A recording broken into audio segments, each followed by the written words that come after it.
Endomembrane system, जैसे हमने cytoplasm में कहा कि सेल ऑर्गेनेलीज है, इसमें 4 cell organelle are coordinate with each other for performing their function, और ये मिलकर क्या बनाती है, एंडोमेम्ब्रेन सिस्टम बनाती है। हम 1 बाय 1 इन चारों सेल ऑर्गेनेलीज को क्या करेंगे, डिस्कस करेंगे। Endomembrane system consist of cell organelles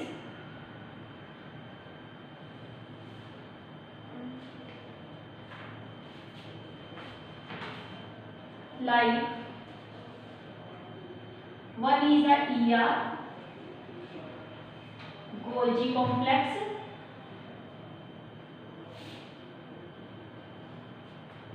lysosomes and vacuoles.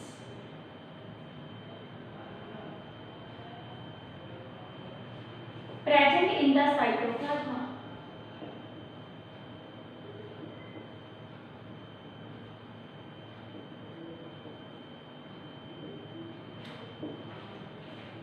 They are called endomembrane system because they coordinate with each other for their function. They are called so.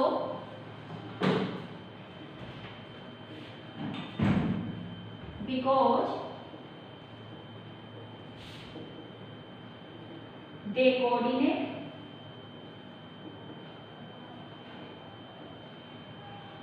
with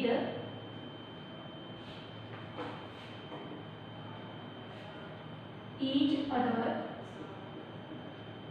for their function.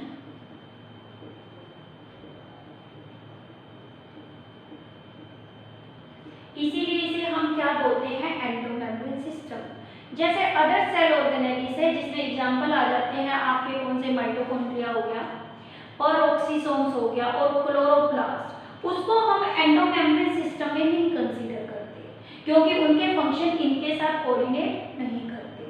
देखो एक तो ये help कर रही है चारों cell organelle एक दूसरे के फंक्शन में, बट इनके खुद के ही अपनी एक स्ट्रक्चर है, खुद के ही अपने क्या है, फंक्शन है। कि अब हमें 1 बाय 1 हर सेल ऑर्गेनेली को कंसीडर करना है। Today we consider about the cell organelle that is the endoplasmic reticulum. First है सेल ऑर्गेनेली जिसे हम क्या बोल रहे हैं, एंडोप्लाज्मिक रेटिकुलम। देखो as a name indicate, endo mean inner, plasmic mean cytoplasma, reticulum means network. देखो इसका क्या मीनिंग हुआ, यानी कि एक जाल है जो कहाँ प्रेजेंट है, साइटोप्लाज्मा के अंदर, और इसे हम क्या बोलते हैं, एंडोप्लाज्मिक क्या बोलते हैं, रेटिकुलम बोलते हैं। अब देखो एंडोप्लाज्मिक रेटिकुलम को सबसे पहले जो ऑब्जर्व किया वो किसने किया, गार्नियर ने किया first time. Observe by Garnier, ठीक है। इसको सबसे पहले तो देखा किसने, गार्नियर ने देखा, और इसने इसको एक नाम दे दिया, और इसका नाम क्या होता है, एडेस्टोप्लाज्मा।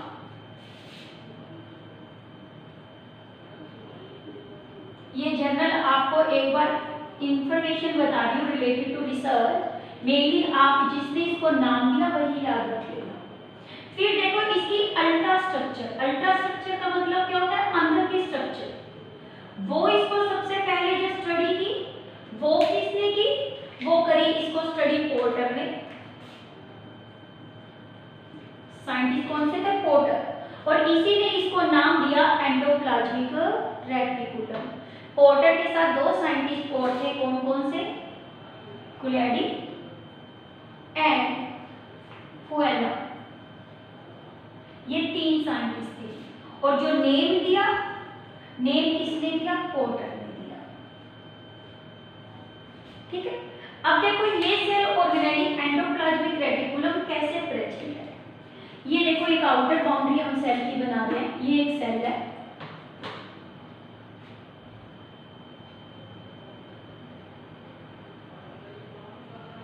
इस सेल के अंदर जो सेंट्रली प्लेस्ड है वो क्या है, न्यूक्लियस है। न्यूक्लियस आपको पता ही है कैसी सेल ऑर्गेनेली है, double membrane.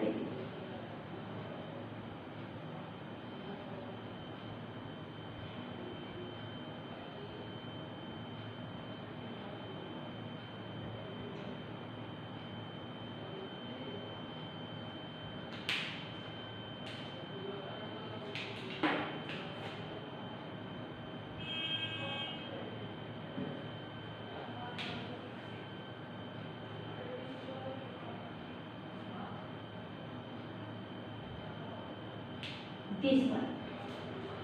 This is the structure. It is called endoplasmic reticulum. ये आपकी क्या है, ER है। यानी कि ER आपकी कैसी है, It is the three dimensional का मतलब कि इसमें लेंथ, विड्थ और हाइट सारी दिखती है। और ये एक क्या है, रेटिकुलम है। और कैसी स्ट्रक्चर नजर आ रही है आपको, टाइनी ट्यूबुलर स्ट्रक्चर नजर आ रही है। और जो स्कैटर्ड कहाँ है, साइटोप्लाज्मा में। यानी कि क्या है, एंडोप्लाज्मिक रेटिकुलम ये आपकी कैसी है, it is a three dimensional, it is 3D। D का मतलब यहाँ पे क्या है, डायमेंशनल नेटवर्क या reticulum present in the cytoplasm.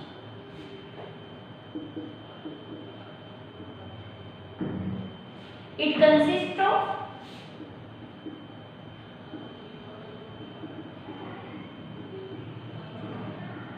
tiny tubules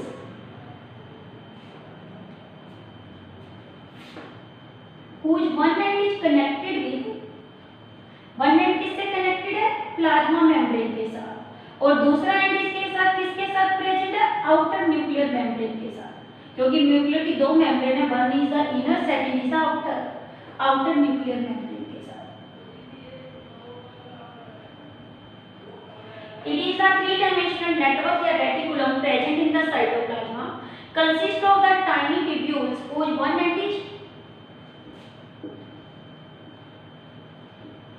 connected with plasma membrane and other end connected with nuclear membrane।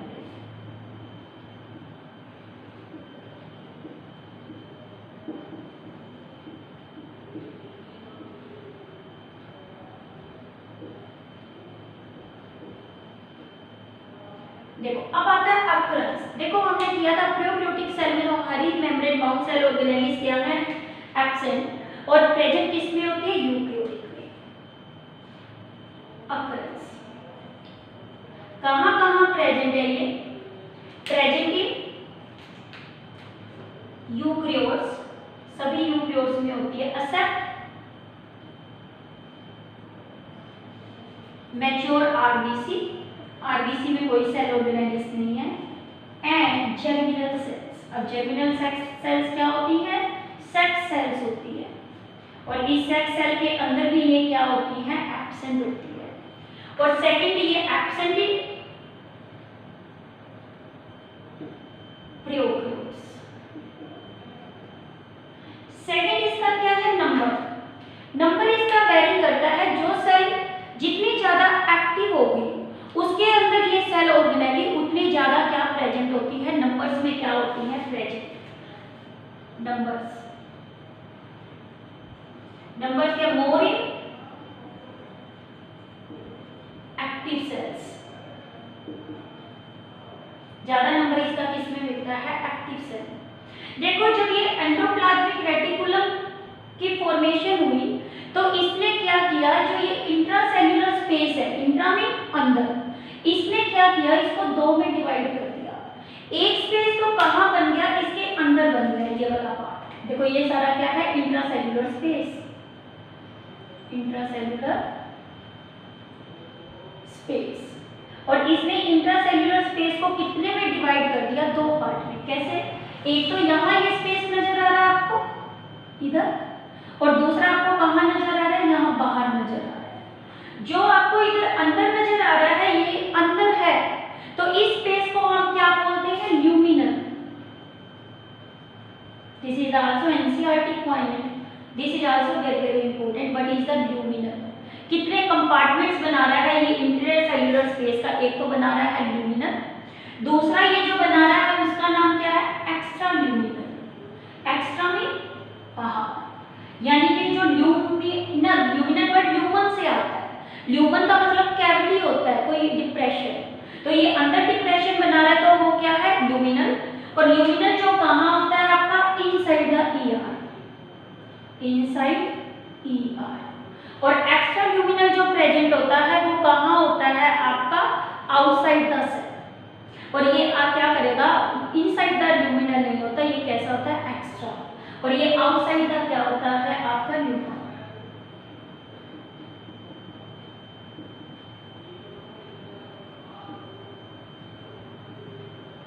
ठीक है, वो तो इनसाइड द ईआर था और ये क्या है? आउटसाइड द ईआर होना चाहिए, यानी कि ये साइटोप्लाज्मा को क्या करता है?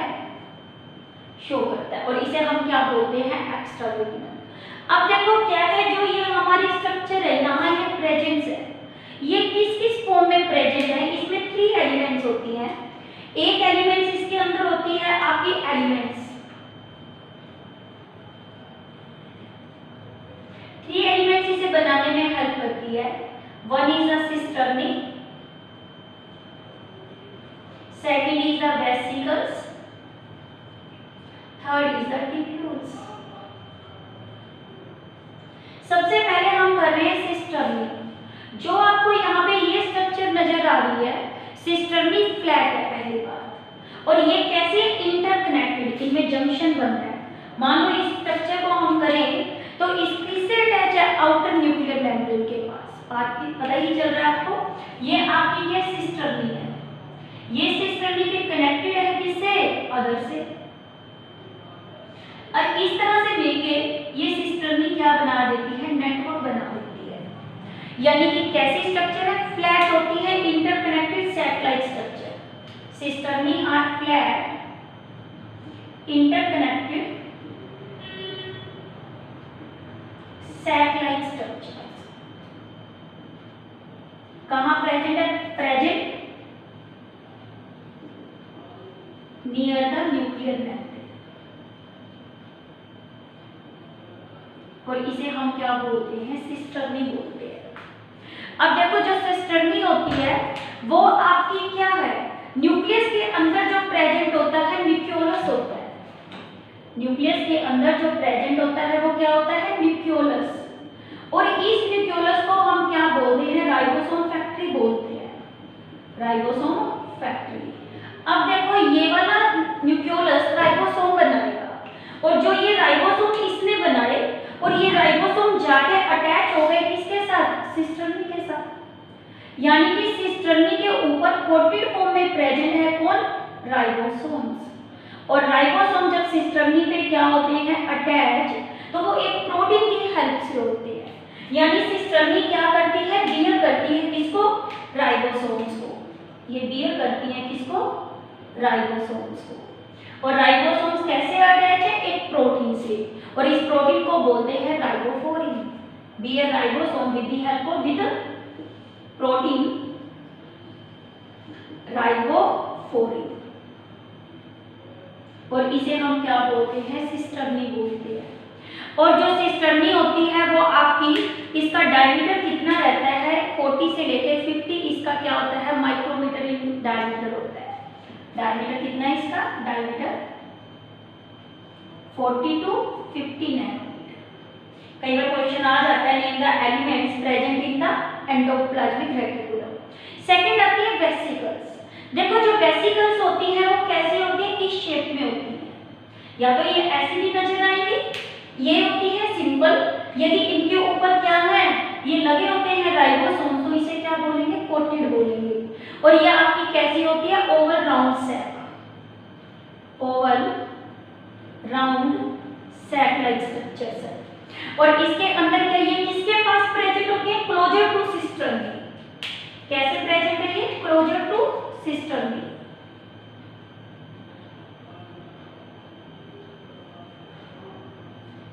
और इसका जो आपका क्या रहता है? डायमीटर रहता है, कितना रहता है? 25 से लेकर आपका क्या होता है? 500 25 से लेके 500 इसका क्या होता है आपका माइक्रोमीटर होता है। ये माइक्रोमीटर्स में कर लेना इसकी यूनिट। फिर देखो इसके बाद आती है टिब्यूल्स आते हैं। जितने भी इसके अंदर क्या होते हैं टिब्यूल्स होते हैं वो ट्यूब लाइक एक्सटेंशंस होती हैं। इसका काम है या तो सिस्टर्नी से जुड़ना या किससे जुड़ना, वेसिकल से जुड़ना। अब देखो क्या है जो टिब्यूल्स होते हैं, क्या बताइए, ट्यूब लाइक एक्सटेंशंस।